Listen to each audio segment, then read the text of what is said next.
तो जी हाँ दोस्तों, फिर से लेकर के हम आ गए भोजपुरी की एक और नए मज़ेदार खबर के साथ। आप लोग के सुनने के बाद आप लोग का दिल काबू में नहीं रहेगा, तो चलिए शुरू करते हैं। आप लोग हमारे चैनल पर नए आए तो इस चैनल को सब्सक्राइब जरूर कीजिएगा। तो जी हाँ दोस्तों, अभी दबंग स्टार खेसारी लाल यादव जी का एक गाना हाल ही फिलहाल में रिलीज हुआ है, जिन गाना का नाम है कौन बंधु 3 यानी 2.0 गाना का टाइटल है।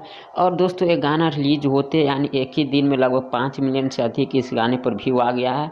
और दोस्तों, क्या लगता है कि ये गाना लाल घाघरा यानी पावर स्टार पवन सिंह का जो एक गाना था लाल घाघरा, उनको टक्कर देगा या नहीं देगा?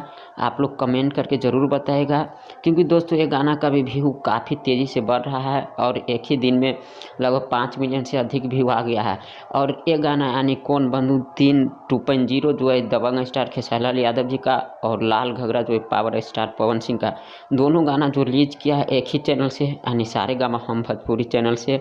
तो आप लोग को क्या लगता है कि पावर स्टार पवन सिंह का जो गाना है लाल घाघरा उनको टक्कर देगा या नहीं देगा? आप लोग कमेंट करके ज़रूर बताइएगा। और इस तरह के मज़ेदार खबर सुनने के लिए हमारे इस चैनल को सब्सक्राइब जरूर कीजिएगा। फिर मिलेंगे एक नेक्स्ट वीडियो में, तब तक के लिए बाय।